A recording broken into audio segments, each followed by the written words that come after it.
nosotros somos frutos de la reforma. Si no hubiese habido reforma, usted y yo no estuviéramos acá. Pero más aún, si no hubiesen pasado tantas cosas allí en la reforma, lo que hemos hecho como reunirnos acá sería imposible. Yo realicé hace poco tiempo los bautismos, la semana pasada, y ese hecho que hoy es común, normal, usted toma la clase, va a un sitio, una piscina, una playa, y ahí se bautiza, y usted lo ve y usted le pregunta, ¿qué fuiste a hacer? No, a mí me bautizaron, o fui a bautizarme, o me van a bautizar, algo muy común y corriente.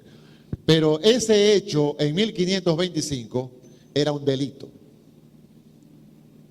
era contra la ley.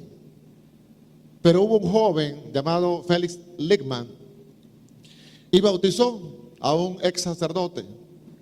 Y por haber hecho eso en 1525, a ese joven de 27, 29 años, no tenía más, lo agarraron, le hicieron un juicio, supuestamente, le amarraron de pies y manos. Algunos dicen, no está 100% acertado, pero es lo que dicen, que lo amarraron a un tronco, pero si lo amarraron al tronco no se sabe 100%, pero sí le amarraron brazos y manos, manos y pies, y lo lanzaron al río para que se ahogara.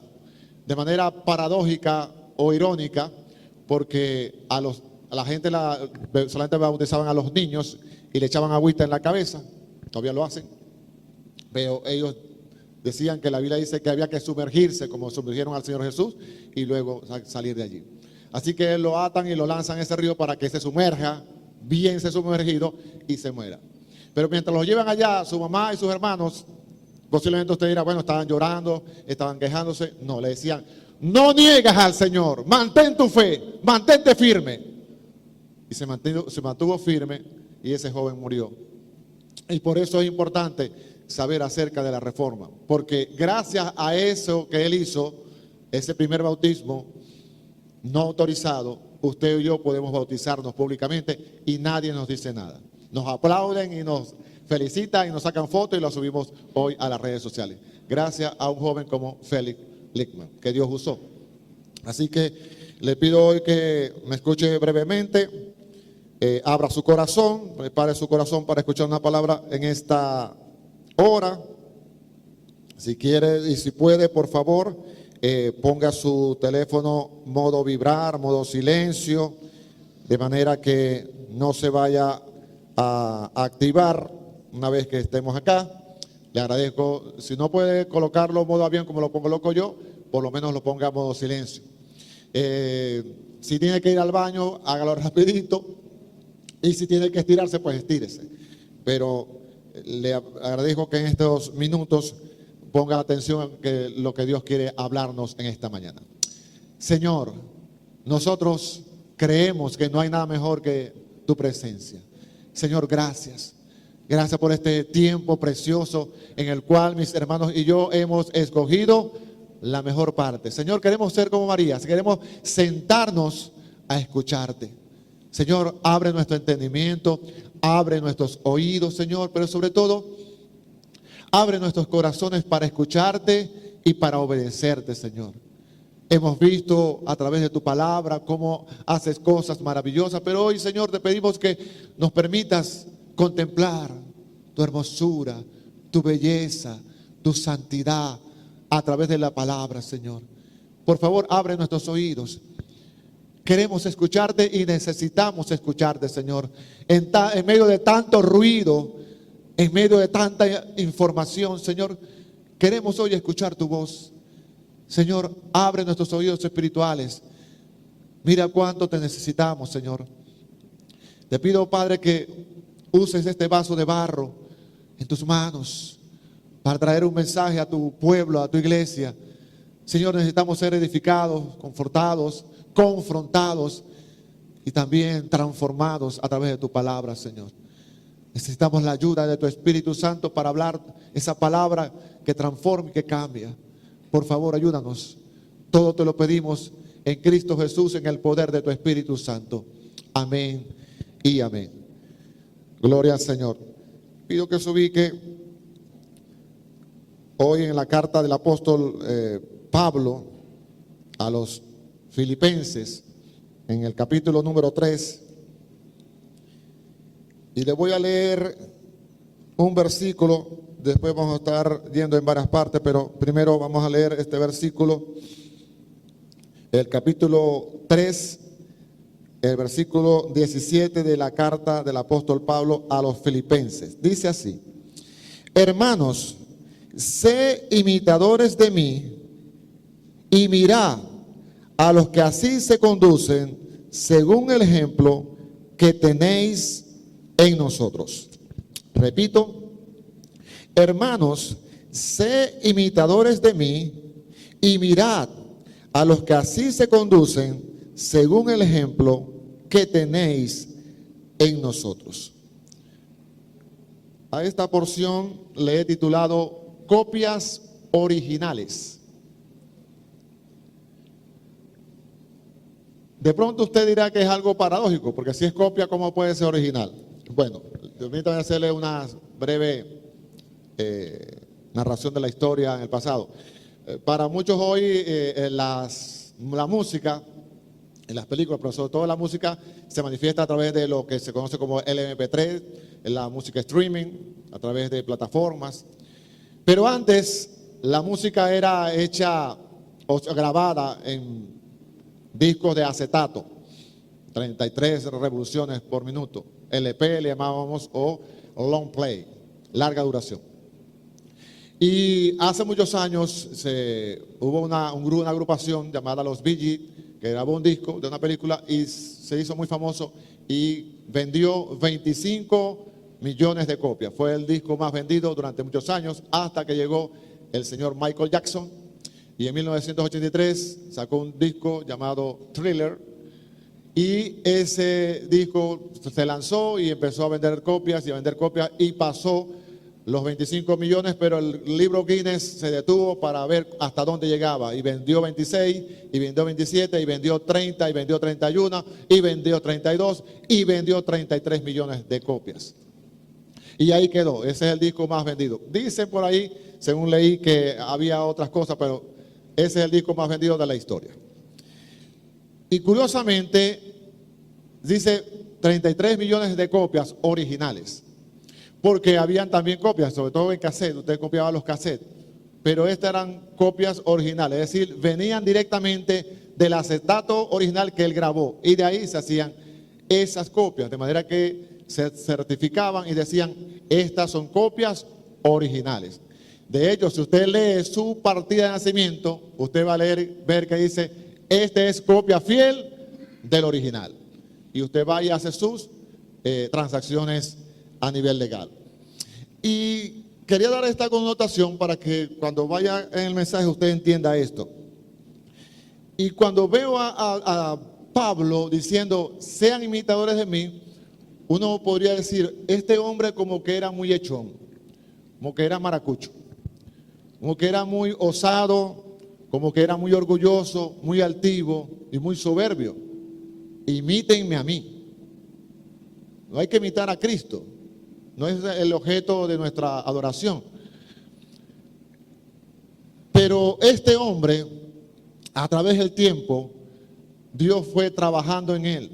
Recuerde que era un fariseo y Dios lo salva, lo transforma y se convierte en un maestro de la palabra. Así que acompáñeme en este viaje en el capítulo 3, pero en el verso 1, dice él: por lo demás, hermanos, gozaos en el Señor. A mí no me es molesto el escribir las mismas cosas, y para vosotros es seguro. Y luego comienza a hablar varias cosas. Del versículo 3 dice: porque nosotros somos la circuncisión, los que en espíritu servimos a Dios, y nos gloriamos en Cristo Jesús, no teniendo confianza en la carne. Es decir, mis atributos o mis cosas, yo no me glorio de eso. Pero, dice él, aunque yo tengo también de qué confiar en la carne. Si alguno piensa que tiene de qué confiar en la carne, yo más. Él se estaba dirigiendo a estos hermanos porque ahí habían gente que estaba llevando el mensaje a los filipenses y lo estaba haciendo desviar de la verdad. Y se hacían conocer que eran muy expertos en la ley y todo lo demás. Y él le dice, esos son expertos, ok, les voy a mostrar mi currículo. Dice él, aunque yo no tengo también de qué confiar en la carne, si alguno tiene de qué confiar, yo más. Circuncidado el 8º día, del linaje de la tribu de Benjamín, hebreo de hebreo, en cuanto a la ley, fariseo, en cuanto al celo, perseguidor de la iglesia, en cuanto a la justicia que es de la ley, irreprensible. Humanamente hablando, Pablo era un hombre cabal, un hombre que cumplía la ley, un hombre que se había destacado, un hombre que había estudiado, un hombre que se había preparado. De manera que humanamente hablando, el hombre tenía credencial, el hombre tenía pedigrí, el hombre tenía historia, pero sobre todo tenía conocimiento, mucho conocimiento. Sin embargo, él continúa hablando y a partir del versículo 7 dice cosas bien interesantes. Pero cuantas cosas eran para mí ganancia, la he estimado como pérdida por amor a Cristo. Aquí hace un balance económico. Si usted ha habido, de pronto usted ha estudiado economía o ha estudiado estadística o contabilidad, sabrá que hay el libro de contabilidad y dice debe y haber, ganancias y pérdidas. Entonces él hace un balance contable, él dice, aquí están las ganancias, aquí están las pérdidas. Él dice, mi conocimiento, eso es pérdida. Por el conocimiento de Cristo, esto que yo sé, todo lo que yo tengo, es pérdida. Y luego continúa diciendo, y ciertamente aún estimo todas las cosas como pérdida por la excelencia del conocimiento de Cristo, mi Señor, por amor del cual lo he perdido todo y lo tengo por basura para ganar a Cristo. Esta parte me llama muchísimo la atención porque mientras estaba estudiando este capítulo, sobre todo este espacio, cuando él dice que todo lo tiene como pérdida, todo ese conocimiento, este hombre era lo que nosotros podemos llamar un doctor de la ley, un doctor en teología, un doctor en cristología, un doctor en salvación o soteriología, un doctor en todo lo que tiene que ver con la ley, con todo lo que tiene que ver con el cristianismo. O sea, si nosotros lo pusiéramos a él evaluar en este tiempo, decíamos, no, este hombre es un doctor, un experto, un conocedor. Pero él dice, todo eso que yo tengo, todo eso que yo he aprendido, lo estimo como pérdida, como basura. Y los expertos dicen que la palabra que usa aquí el apóstol Pablo, que no la tradujeron, digamos, más exacta, la más cercana a lo que él decía que es esquibala en griego, es estiércol. Todo lo estimo como estiércol. Y algunos más entendidos dicen estiércol de perro, de pupú de perro. Todo lo que yo sé, todo lo que yo tengo, todo lo que yo he adquirido, no vale nada.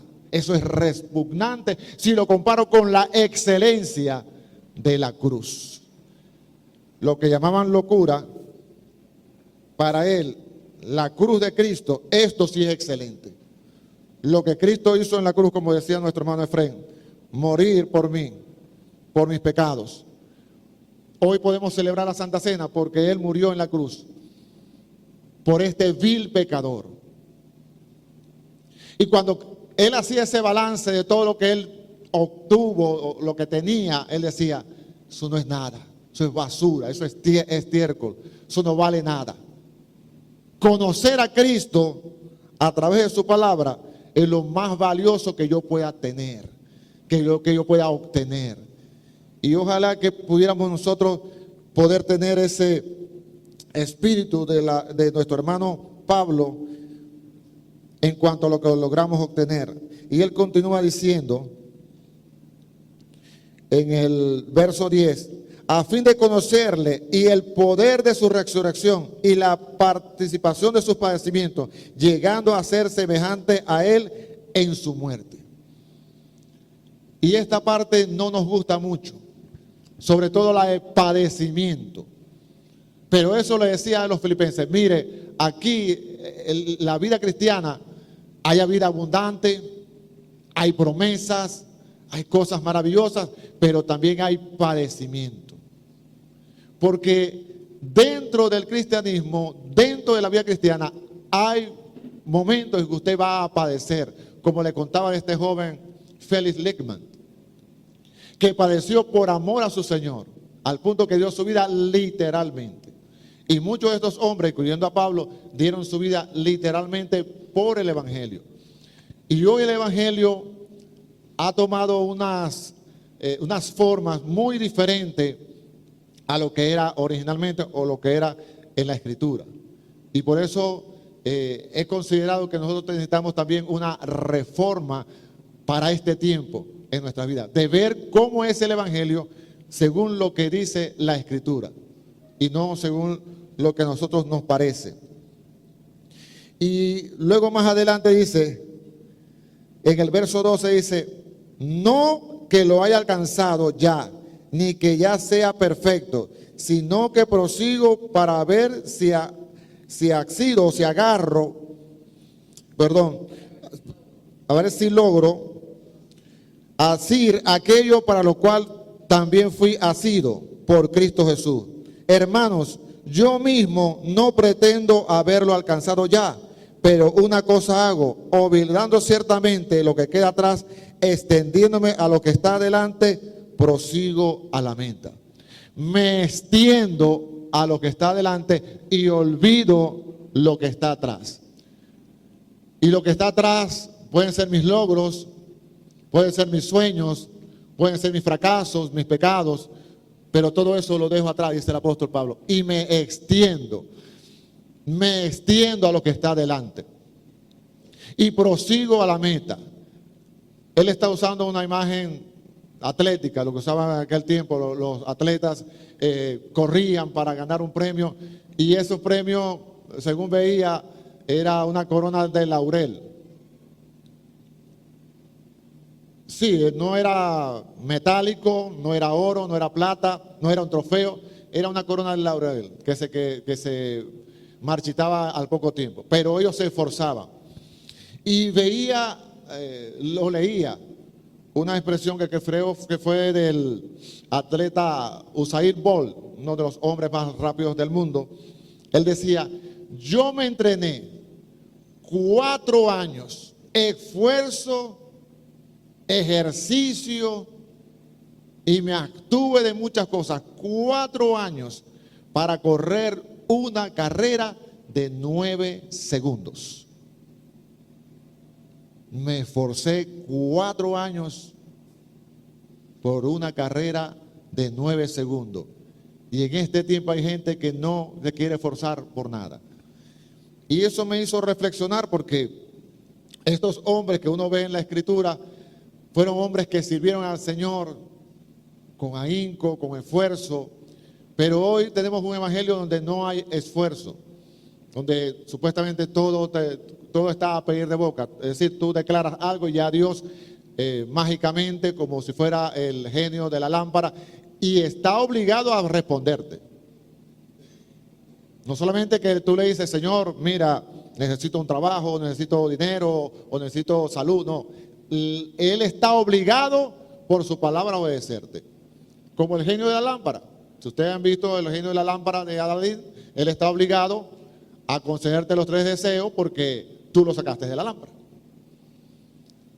Y pareciera que tuviéramos esa mentalidad, o al menos hoy en día en el evangelio que hoy se predica, le da a entender a la gente que Dios está obligado a complacer todas tus demandas, todos tus deseos, todos sus anhelos, porque tú eres su princesa, tú eres tu príncipe, por lo tanto Él está obligado a complacerte. Pero ese no es el Dios de la Biblia. El Dios de la Biblia es Dios soberano, como cantamos hace rato, y hace como Él quiere, cuando Él quiere. Sí, atiende nuestras oraciones, sí. Y muchas veces responde y usted ve que todo cambia. Hay hombres que han orado y su nación ha sido transformada. Han clamado y Dios ha respondido. Y lo vemos en la Biblia. Dios, hombres que empiezan a clamar, como Ana, que clamó y pidió un niño y Dios le dio un niño. Como aquel hombre que pidió, Señor, detén el sol, y Dios respondió y detuvo el sol. Sí, Dios responde las oraciones cuando Él lo determina hacer. Pero también vemos cuando Dios le dice a Moisés, Moisés, ¿dónde va, hijo? No, Señor, a pasar el río, el Jordán. No, tú no vas a pasar el Jordán. Señor, pero si yo traje al pueblo de 40 años, tú no vas a pasar el Jordán. Tú no me glorificaste allá en Meriba. Tú no vas a pasar el Jordán. Él oró al Señor y Dios le respondió. Le dijo, tú no vas a pasar el Jordán. ¿Le respondió? Sí, le respondió. Pero le dijo no. Igual que a Pablo. Pablo, Señor, quítame esto. No. Señor, quítame esto. No. Señor, quítame esto. No. 3 veces le respondió. No te voy a quitar eso. Sí le responde. Pero Dios responde sí, Dios responde no, y Dios te dice también espera. Y eso es lo que tenemos que entender en este tiempo, de que Dios sí responde las oraciones. Yo he visto cómo Dios responde las oraciones y por eso oramos y por eso hacemos mañana el servicio de oración, creyendo que Dios va a responder, creyendo que Dios va a hacer, creyendo que Dios hace milagros, prodigios y maravillas de manera maravillosa. Sí, sí los hace, lo hemos visto gente ser sanada, gente ser levantada, gente ser restaurada y lo seguimos haciendo, seguimos clamando, seguimos pidiéndole al Señor, pero nunca ordenándoles. Nunca exigiéndole, siempre diciéndole, tú eres el Señor, yo soy el siervo. Tú fuiste a la cruz por mí y por eso tengo vida. Y gracias, Señor. Quiero servirte hasta que tú vengas. Ayúdame con el poder de tu Espíritu Santo y a través de tu palabra. Así que el apóstol Pablo continuó allí diciendo, nos dijo que él no es perfecto, sino que se olvida lo que está atrás y se extiende. Y dice, prosigo a la meta, al premio del supremo llamamiento de Dios, que es en Cristo Jesús. Prosigo a la meta. Y ese prosigo es algo continuo. Y es que el apóstol está corriendo, pero no para ser salvo.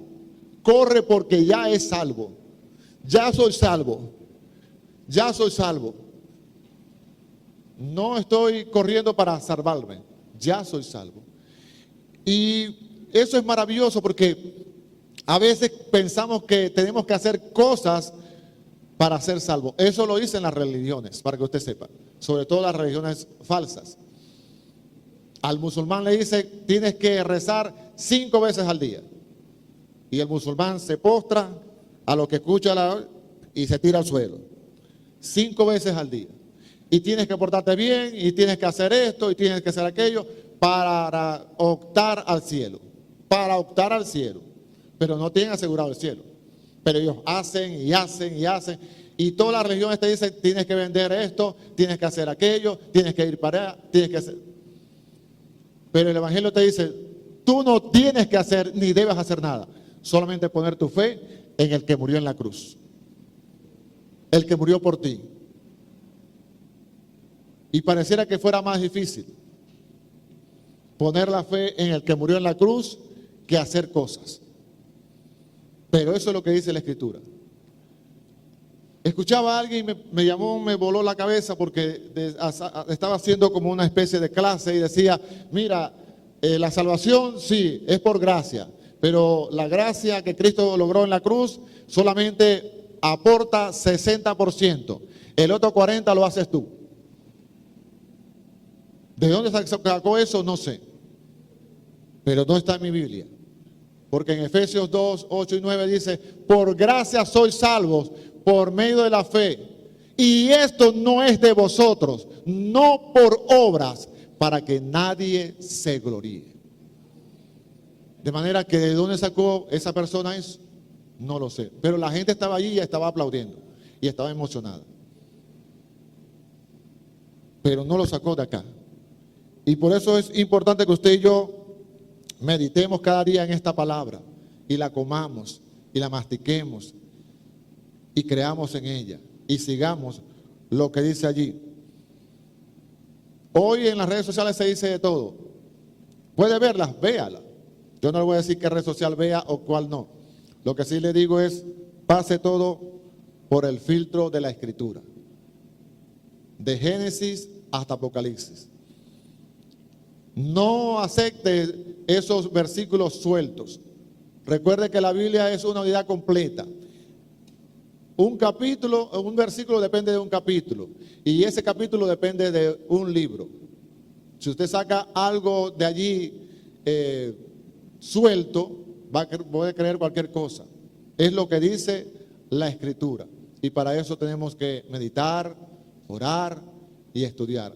Cosa que lamentablemente en estos tiempos se hace poco.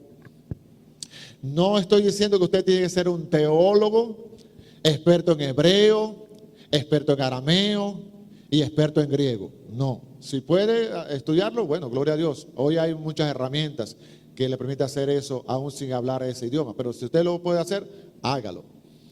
Pero sí se requiere, por lo mínimo, que usted lea esta Biblia todos los días. Por lo mínimo, la lea todos los días. Para saber qué dice allí acerca de Dios y lo que dice Dios acerca de usted. Y de esa manera usted pueda caminar obedeciendo al Señor en todo. Habrán cosas que a usted no le va a gustar, ni a mí tampoco, pero si el Señor la dice, la vamos a hacer. Con la ayuda de su Espíritu Santo la podremos hacer. Una de las cosas que más me llamó la atención a mí fue cuando yo estaba para ser pastor de esta iglesia por la misericordia del Señor, y por lo menos yo me veía que no estaba al 100% para ser pastor de la iglesia.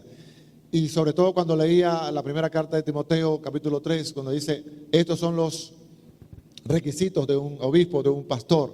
Y usted lo lee y es una, aparte que es bastante larga, es bastante exigente. Y yo decía, pero yo no estoy apto para cumplir todo eso. Y es verdad, es un estándar muy largo, muy alto. ¿Por qué? Porque es imposible hacerlo. Humanamente es imposible. Por eso usted necesita la ayuda del Espíritu Santo. Para ser pastor, para ser diácono, para ser anciano, para ser un miembro de iglesia, usted necesita depender todos los días del Espíritu Santo.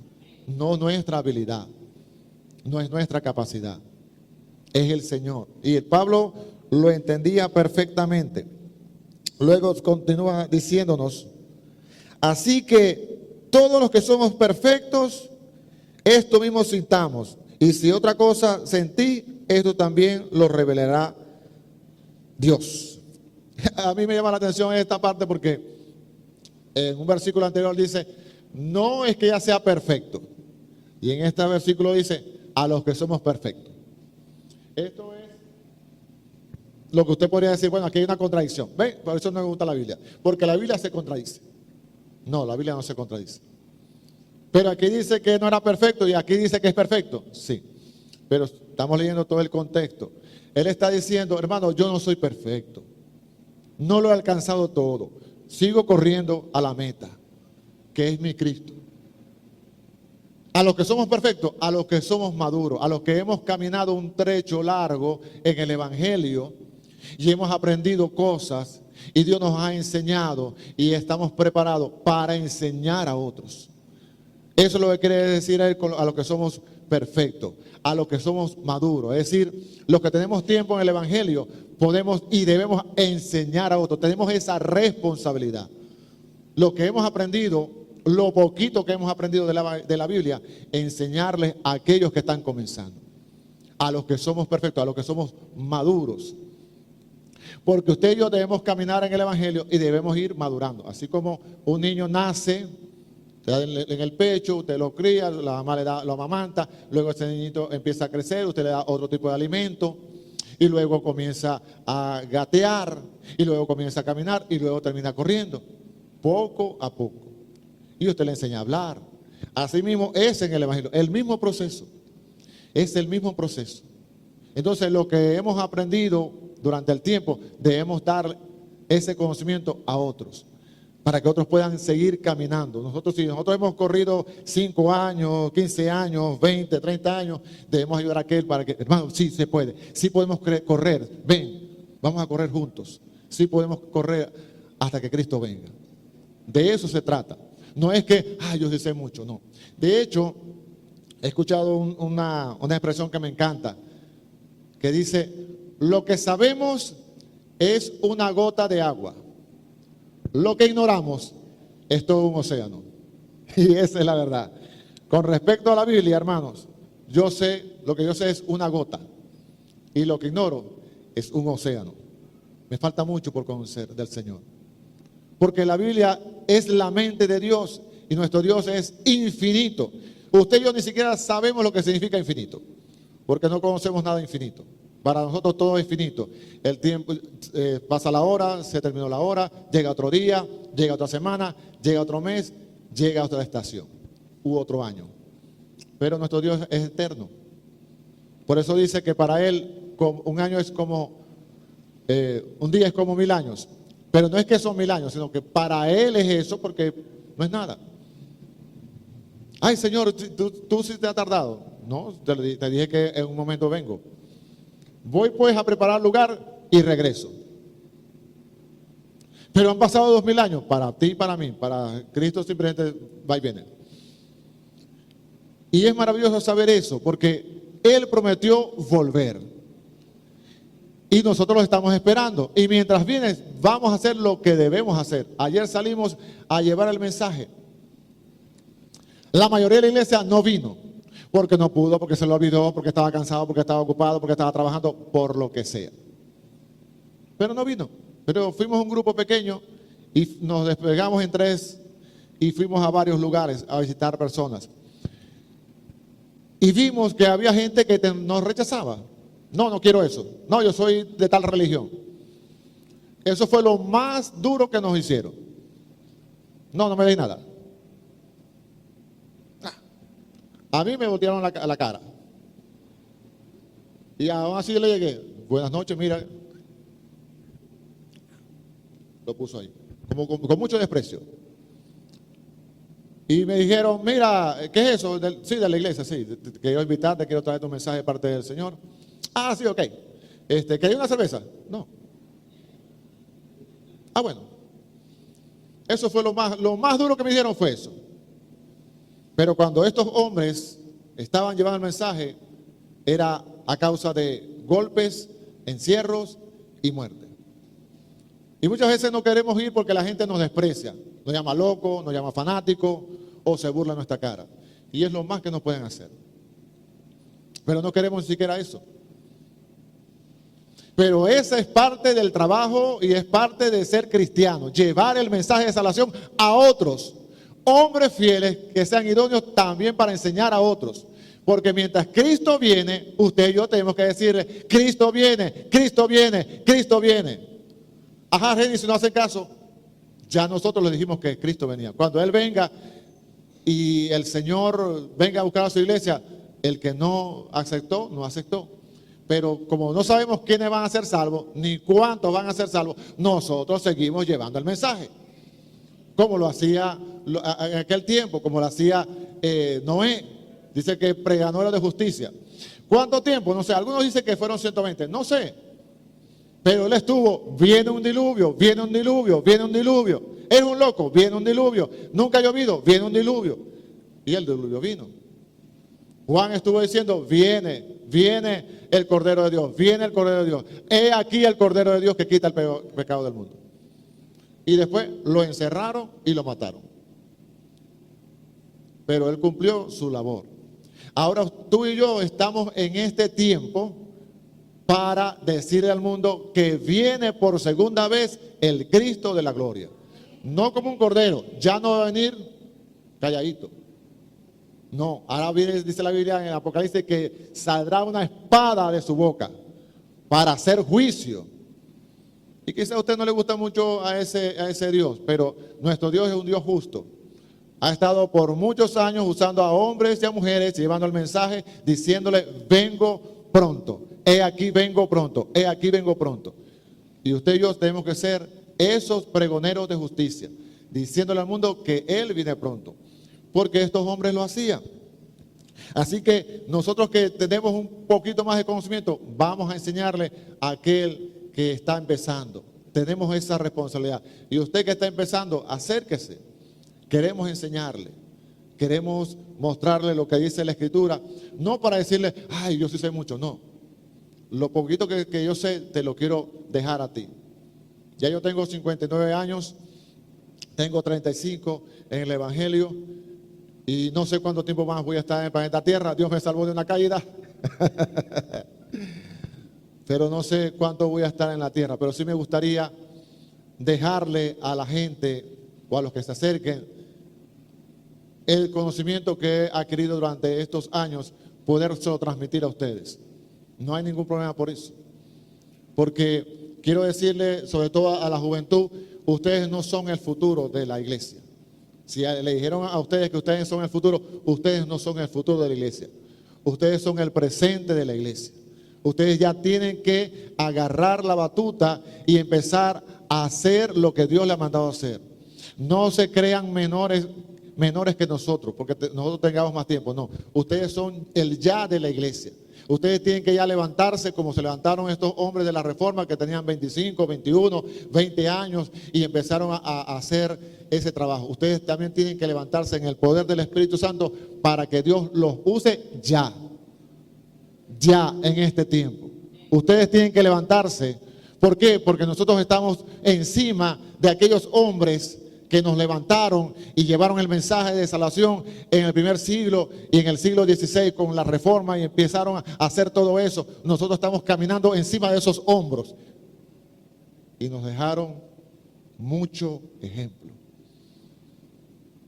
Mucho ejemplo. Un John Knox que le dijo: Señor, dame a Escocia o muero. ¿Alguna vez usted ha dicho: Señor, dame el Manzanillo o muero? Dame a mi familia o muero. No pensamos en eso. El tiempo se acorta. No sabemos cuándo Cristo va a volver. Y debemos tener esa pasión por las almas. Quizás usted no pueda acompañarnos una tarde cuando llevamos el mensaje. Pero allí donde usted está, donde Dios te ha puesto, en tu colegio, en tu oficina, en tu trabajo, en tu vecindario, tienes que llevar el mensaje. Tienes que decirle a ese hermano, a ese amigo: Cristo es la salvación. Porque si no, ¿cómo irán si no hay quien les predique? Yo doy gracias a Dios que vivo en un país donde yo puedo llevar la Biblia en mi mano y nadie me dice nada. Cuando mucho, yo recuerdo cuando comencé, me decían: vos soy evangélico, evangélico. Y así se burlaban mío cuando comencé en el evangelio. Y yo escondía la Biblia en una chaqueta, agarraba la Biblia y me la metía por aquí para que no me vieran. Y después dije: ¿por qué yo escondo la Biblia si ellos no esconden la botella? No. ¿Tú eres evangélico? Sí. Sí soy cristiano y voy a la iglesia. ¿Y tú? No eres cristiano, o sea que no conoces al Señor, o sea que te vas a perder. Porque ellos quieren como avergonzarnos a nosotros. Dice la Biblia que se avergüence el impío de su pecado. No me avergüenzo del evangelio, porque es poder de Dios para salvación a todo aquel que cree.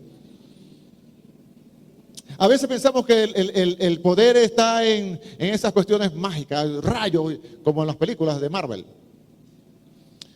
Pero no es lo que dice la Biblia. No me avergüenzo del evangelio porque es poder de Dios para salvación. No hay poder más grande que el evangelio para levantar un muerto que camina. Porque todos los que están allá afuera están muertos en delitos y pecados. Y nosotros estuvimos allá, dice la Escritura, pero Él nos dio vida juntamente con Cristo Jesús. Y eso lo dice la Escritura, pero a veces no lo creemos. Y creemos en ese evangelio azucarado y adulterado que hay ahora. Y hasta las canciones las han cambiado. Yo no logro entender, y me van a disculpar, cómo alguien pueda cantar: y si Pablo y Silas te adoraban, yo también puedo adorarte. Muchos de ustedes saben esa canción. Pero a veces pienso que el que escribió esa canción o no ha leído el libro de los Hechos o no entiende el contexto de eso. Porque dice que a ellos le dieron palos, le dieron una paliza. Y después de darle la paliza, lo metieron en una cárcel a lo más profundo. Y después de meterlo en lo más profundo, le aseguraron los pies en el cepo, que era una especie de de pieza para castigar a la gente. Así que calcule usted que fue hasta ahora que le hicieron eso y los metieron allá, golpeados y en el cepo. ¿Y sabe cómo estaba Pablo y Silas? Bueno, la gente como van a estar así, sentados. Gloria, gloria, aleluya. Gloria, gloria. No estaba así. Estaban en el cepo, en esa cárcel hedionda y sucia, así. Ah, Sila, ¿cómo está ahí? Pablo, no, aquí está la cosa dura, Pablo. Imagínense ahí 2, 3, 4, 7 horas, 8 horas así. ¿Dónde cree usted que hicieron sus necesidades? ¿Cómo la hicieron? Así estaban, cuando estaban cantando al Señor a las 12 de la noche. Y nosotros tenemos problemas, que se nos va la luz 4 horas y ya estamos llorando y nos estamos quejando. Señor, ¿hasta cuándo? Y se acaba el dinero en la cartera. Señor, ¿hasta cuándo? Y yo vengo caminando del paseo para acá. Señor, ¿hasta cuándo voy a caminar? Y Pablo y Silas. Gloria, gloria. Pero no estaban así. Gloria, gloria, aleluya. Los pesos las escuchaban. Y se cayeron las cadenas. Y ya no estaban así. Ya podían moverse. Entonces yo no entiendo cómo esa persona puede cantar. Si Pablo, sí, lo te adoraban. Yo también puedo adorarte. ¿De verdad puedes adorarlo estando en dificultades y problemas? ¿Sabe que es difícil adorar a Dios cuando usted está enfermo? Solamente de gripe. No le estoy hablando de una enfermedad terminal, no, de solamente de gripe. Tenemos gripe, dolor de cabeza y ya no me hablé. No me hablé. No hablé duro, no hablé duro. Me duele la cabeza. Ahora imagínense una persecución. Hay iglesias donde le llegaron esto no va. Lo arrancaron y le ponen un cuadro ahí de sus líderes. Y la Biblia, no, la Biblia aquí, no, eso no, vamos a cambiarla. Y han empezado a escribir la Biblia a su conveniencia. Y ahí siguen los hermanos predicando. Por eso le digo que es necesario que nosotros entendamos lo que la Escritura nos dice. Así que todos los que somos perfectos sintamos una misma cosa. Luego continúa diciendo más adelante.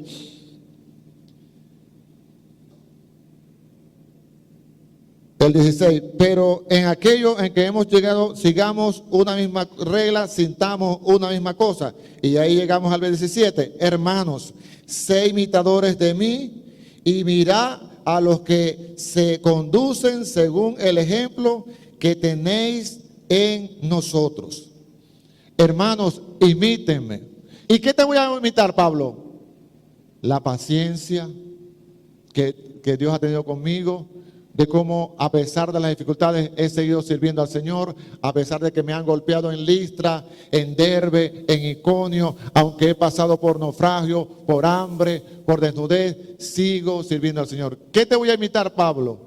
Que no he negado la fe, que he guardado la palabra del Señor. ¿Qué te voy a imitar, Pablo? Que a pesar de todas las necesidades y todas las dificultades, seguí sirviendo al Señor. Y también miren el ejemplo de mis hermanos. Ahí lo que está diciendo el apóstol Pablo es, miren, yo les he mostrado un ejemplo, imiten el ejemplo que les he dado, junto con mis hermanos. Y nosotros estamos llamados a ser ejemplo. Yo recuerdo que cuando yo comencé en el Evangelio, hace muchas lunas atrás, como dice el pastor Nixon, los predicadores decían, les voy a predicar la palabra, pero eso sí, no me mire a mí, mire a Cristo. Y yo sé que esos hermanos lo decían con mucho amor, con mucho cariño y con mucho respeto. Pero yo necesito ver a Cristo en ti. Y tú necesitas ver a Cristo en mí. ¿Por qué? Porque yo soy el cuerpo de Cristo. Él es la cabeza, pero yo soy el cuerpo de Cristo. La gente va a ver a Cristo a través de mí. Va a escuchar a Cristo a través de mi boca. van a tocar a Cristo a través de mis manos. Cristo toca a la gente a través de ti y de mí. De manera que yo debo vivir una vida que refleje a Cristo. Que la gente pueda decir, oye, esta gente siguen a Cristo, hablan como Cristo, viven como Cristo. No somos perfectos. Yo no soy perfecto. Tengo muchísimos errores. Y cometo cada día más errores.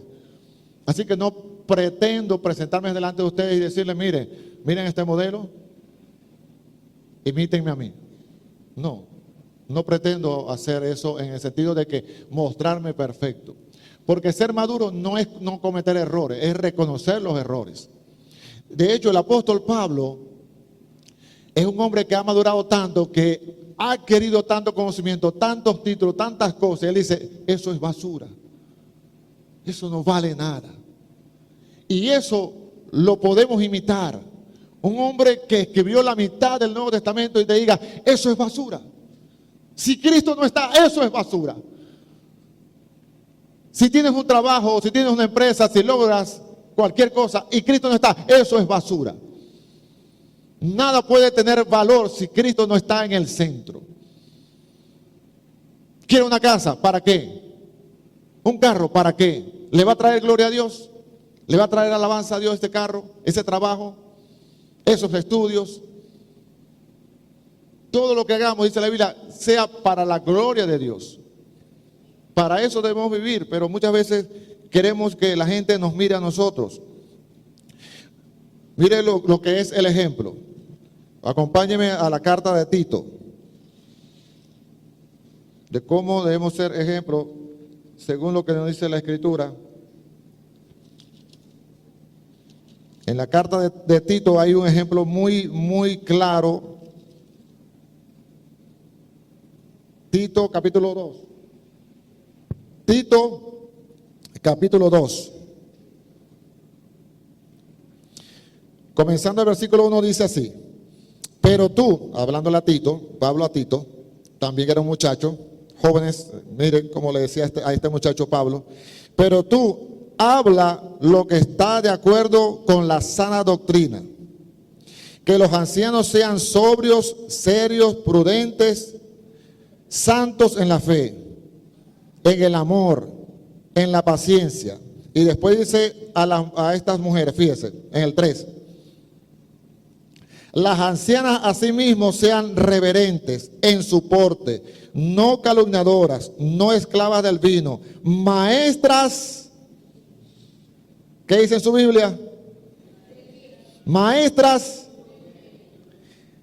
que enseñen a las mujeres más jóvenes a amar a sus maridos y a sus hijos, a ser prudentes, castas, cuidadosas de su casa, buenas, sujetas a sus maridos, para que la palabra de Dios no sea blasfemada. Es decir, que ustedes, mujeres mayores, tienen la oportunidad y la responsabilidad de enseñar a las más jóvenes. Ustedes pueden y deben ser ejemplo para las más jóvenes. Eso lo está diciendo la Escritura. De manera que las mujeres adultas de acá deben ser maestras de las más jóvenes de esta iglesia. Ustedes deben ser ejemplos cómo ser sujetas a sus maridos, cómo criar a los hijos, enseñarle a las más jóvenes, a las que están comenzando o a las que van a comenzar un hogar. Pero muchas veces no se piensa eso. Nosotros pensamos, creemos e imaginamos que el evangelio es venir acá, gloria a Dios porque usted viene para acá. Si es un joven, viene el sábado y viene el domingo, hermano, tengo el score, la marca con Dios, la tengo full. Vengo sábado y domingo para la iglesia. Y si es mujer, viene el martes a la reunión de mujeres y viene el domingo, tengo la marca full con Dios porque vengo martes y domingos. Entonces, nosotros pensamos que mientras más venimos a la congregación, más puntos tenemos con Dios. Y si leemos la Biblia, más todavía. Y si oramos una hora, más score tengo con Dios. Pero no se trata solamente de eso. Todo eso es bueno. No me vayan a entender. Todo eso es bueno hacerlo, pero hay que ir más allá, porque el evangelio, déjeme decirle, se vive allá afuera. Todo lo que usted aprende acá, hay que practicarlo allá afuera, en su casa, en su familia, con sus compañeros de trabajo. Que usted pueda decir y se pueda ejecutar la palabra que dice, conviértanse ellos a ti y no tú a ellos. De manera que tu ejemplo sea tal que ellos se conviertan a ti y no tú a ellos. Y muchas veces nos convertimos nosotros a ellos. No para que no me echen broma, no para que no se burlen. Pero no era lo que decía el apóstol Pablo. Sea un ejemplo. Hermano, imítenme, le decía el apóstol Pablo. Y ese es el reto en este tiempo. Que la gente pueda ver que hay un Dios que está trabajando en su iglesia, transformando, cambiando, haciendo de nosotros personas totalmente nuevas. Y que nosotros a su vez podamos enseñarle a otros a ser discípulos del Señor. Porque el evangelio se trata de seguir a un hombre, no una creencia, no una idea. Nosotros seguimos a un hombre llamado Jesucristo de Nazaret, el cual nos amó y se entregó en la cruz por nosotros, se levantó de entre los muertos, resucitó y viene pronto a buscar a su iglesia. Pero a veces no estamos como que muy conscientes de ello. Necesitamos entender, mis amados, que nosotros debemos reflejar diariamente al Señor en nuestras vidas. ¿Es fácil? No lo es. Yo lo puedo decir que no lo es. Pero ese es el reto. De que podamos decir como el apóstol Pablo, o como le escribía a estas mujeres, ancianas, mujeres mayores, enseñen, sean ejemplos para aquellas mujeres jóvenes. Muéstrenle cómo se lleva un matrimonio, muéstrenle cómo se crían unos hijos, muéstrenle cómo se respeta a un esposo. Muéstrenle, sean maestras de ellas. Porque la iglesia es una comunidad. No solamente es un ratico acá y ya nos vamos y nos vemos. Muchas veces nuestro evangelio se desarrolla solamente acá, pero cuando vamos afuera parece que nos desconectáramos. Me recuerda a la pandemia. En la pandemia, recuerdo que cuando nos encerraron a todo el mundo, recuerdo que en la pandemia hablé con alguien y le pregunté, mira, ¿cómo estás? ¿Sabéis de fulano, de fulana? No sé nada, yo no sé nada desde que está la pandemia no me he comunicado con nadie, no he hablado con nadie, he estado encerrado. Y mucha gente en la pandemia se desconectó del Señor y se enfrió. Y para mí la pandemia fue algo positivo para mí, desde mi punto de vista, fue muy positivo para mí, porque me hizo depender más del Señor y estar más apegado a su palabra. Y por eso decía, no es una frase original mía, siempre decía que la pandemia te iba a acercar más a Dios o te iba a alejar de Dios. Ese era el efecto que iba a causar la pandemia y eso ocurrió. Hubo gente que se afianzó, que se volvió más fogosa, más apasionada por el Señor, dependió más del Señor y lo conoció más, pero hubo gente que se apartó y se enfrió hasta la fecha de hoy. Porque pensábamos hicimos de nuestra vida cristiana el edificio. Y como ya no había edificio o no había forma de reunirse en el edificio, ya no hubo más vida cristiana. Y no sé dónde quedó aquello de que métete en tu lugar secreto y tu Padre que te ve en lo secreto te recompensará en público. Parece que nadie tenía un lugar secreto en la pandemia. Pero mis amados, el llamado es claro.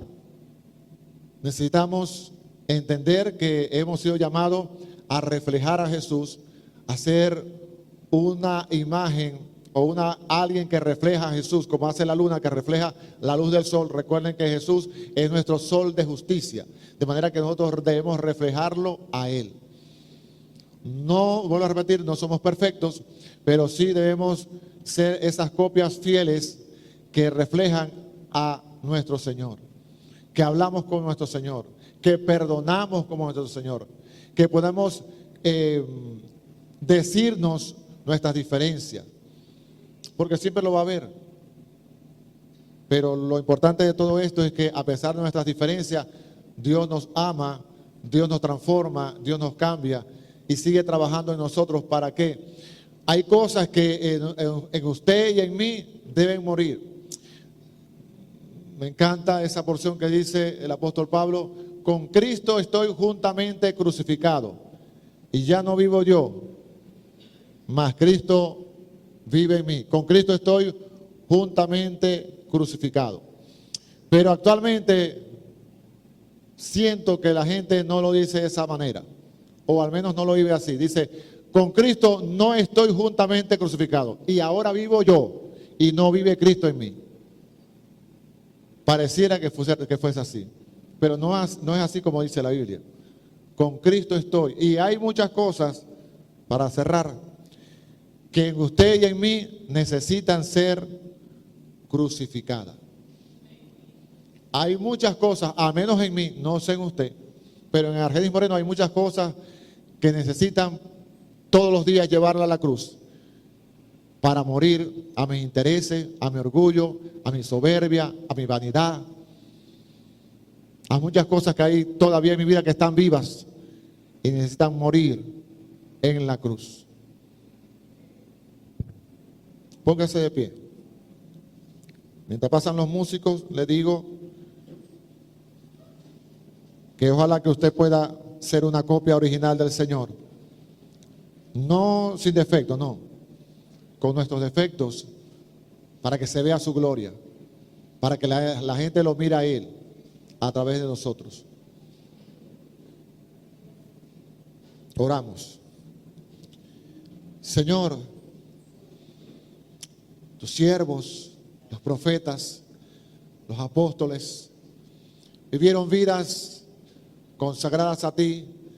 Sé que ninguno de ellos era perfecto, ni Abraham, ni Moisés, ni Elías, ni Ezequiel, ni Daniel, ni Pablo, ni Pedro, ni Juan. Todos ellos habían defectos, pero Señor, buscaron siempre agradarte, buscaron siempre reconocer que tú eres un Dios incomparable, que valías la pena, Señor, tener todo como basura, con tal de ganar la excelencia de conocerte a ti.